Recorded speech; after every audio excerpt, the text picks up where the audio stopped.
আসসালামু আলাইকুম ওয়া রাহমাতুল্লাহ। আউযু বিল্লাহি মিনাশ শাইতানির রাজিম। বিসমিল্লাহির রাহমানির রাহিম। রব্বি জিদনি ইলমা রব্বি হাবলি হিকমা। রসায়নের ষষ্ঠ অধ্যায় কুমিল্লা বোর্ড 2023। রসায়ন ষষ্ঠ অধ্যায় কুমিল্লা বোর্ড 2023। আমার এখানে দৃশ্যকল্প দুইটা আছে। কয়টা? দুইটা। একটা দৃশ্যকল্প বলছে যে x যোগের 24.5 গ্রামকে বিশ্লেষণ করলে 0.5 গ্রাম হাইড্রোজেন, 8 গ্রাম সালফার এবং 16 গ্রাম অক্সিজেন পাওয়া যায়। বুঝে গেছেন তো? যে যত কোন গ্রামকে বিশ্লেষণ করলে যা পাওয়া যাবে শতকরা সংযুক্ত মান স্থূল সংকেত বাইরে করতে হবে। কথা বোঝা গেছে? তাহলে 24.5 গ্রাম কে বিশ্লেষণ করলে x যোগে 24.5 গ্রাম কে বিশ্লেষণ করে কি 0.5 গ্রাম, তারপর কত 8 গ্রাম, তারপর কত 16 গ্রাম। এটা হলো হাইড্রোজেন, সালফার, অক্সিজেন। এটাই তো? এটা না? Hydrogen, sulphur, oxygen. হাইড্রোজেন 24.5 এর ভিতরে কত আছে? 0.5 গ্রাম। মাত্রা একটু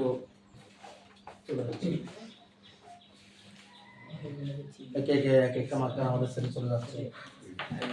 এই যে তো 100 সালফার 24.5 কত 8 কত 100 অক্সিজেন 24.5 কত 16 গুণ কত 100 কত বাইরেছে দেখেন 2.04%। তারপর 32.6%, তারপর 65.31%। এবার কি করব? তাদের কি দ্বারা ভাগ করব? পারমাণবিক পদ দ্বারা। আণবিক পদ দ্বারা।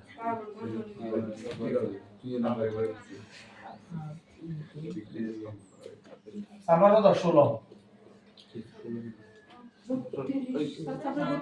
সালফার 32, সবচেয়ে 16। অক্সিজেন কত 16। কত আসবে? এটা 1.05 নে 1.02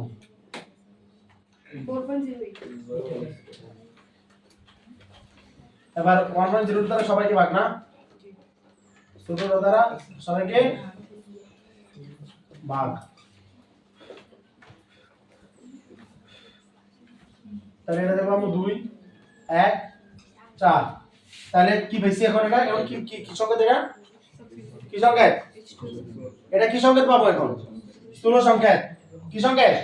স্থূল সংকেত। হাইড্রোজেন 2টা, সালফার 1টা, অক্সিজেন 4টা। তার মানে এই যে স্থূল সংকেত যেটা পাইলাম এটা কে আপাতত সালফিউরিক অ্যাসিড। আমরা কি বলছে? কিছু বলছে?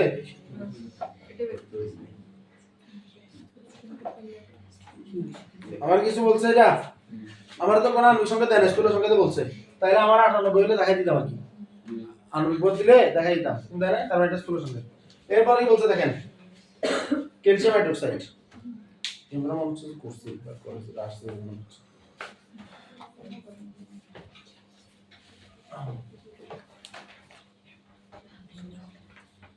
এখনো মনে আল্লাহর বান্দা আছেন ষষ্ঠ অধ্যায়ে সাফার করেন না? হ্যাঁ হ্যাঁ যখন আসবে তখন। হ্যাঁ কি বলছে দেখেন, এই এখন একটা জার দেওয়া আছে, বিকার দেওয়া আছে, বিকার দেওয়া আছে সুনের পানি। কে দেয়া আছে? সুনের পানি কে ক্যালসিয়াম হাইড্রোক্সাইড 500 ml। এটা হলো 500 ml। এটা ভির মান 20 গ্রাম আছে। কত গ্রাম? 20 গ্রাম দেওয়ার ভর। আমরা বলছে 0.3 মোল 100 দীপকের পাত্রে পরমাণু যোগ করলে সালফিউরিক অ্যাসিডে 0.3 মোল এটার সাথে যোগ করবে। আগে আমরা একটু বলেন তো যে যে এটা 20 গ্রাম না? 20 গ্রাম তো এটা যদি 20 গ্রাম হয় এটা কত 500 ml, রাইট? তাহলে এটা নিয়ে আমরা কি করতে পারি? আমরা এটা আমরা নরমালি কিছু করব না। 20 গ্রাম আছে, 20 গ্রাম দিয়ে কাজ করব। ক্যালসিয়াম হাইড্রোক্সাইড আমরা বিপদ কত? ক্যালসিয়াম 40, এটা হলো কত 17, 34। তার মানে কত 74। কত 74। তাহলে 74 এর 0.3 মোল কতটুকু? দেখো তো 74 এর 0.3 কতটুকু? 74 এর 0.3 কত? কেন ভাগ 74 0.3 গুণ তাহলে না তোর বল বাইরে দাও আছে কত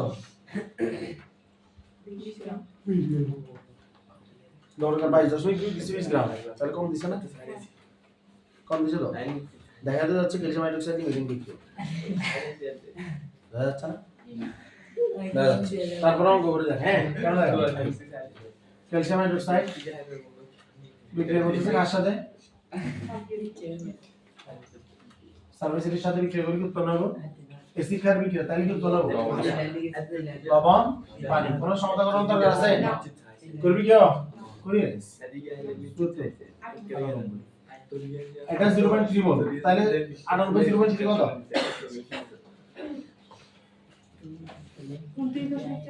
তাহলে 98 গুণ 0.3 কোন আণবিক ভরের সাথে যদি মোল সংখ্যা গুণ করে তাহলে দ্রবণ পাওয়া যায় না 0.4 আর এটা 22 না এটা দিছে 20 গ্রাম 20 গ্রাম না দিছে 20 গ্রাম দিছে তাহলে আমরা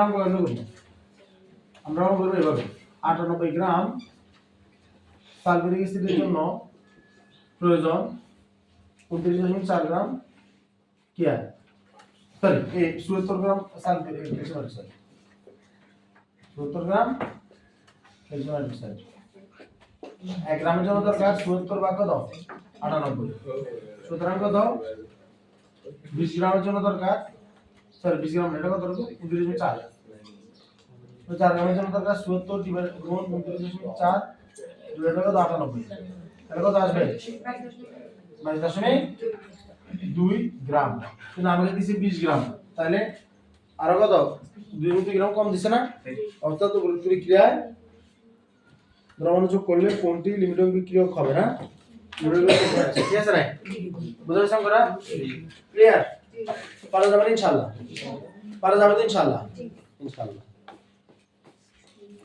ওকে আসসালামু আলাইকুম ওয়া রাহমাতুল্লাহ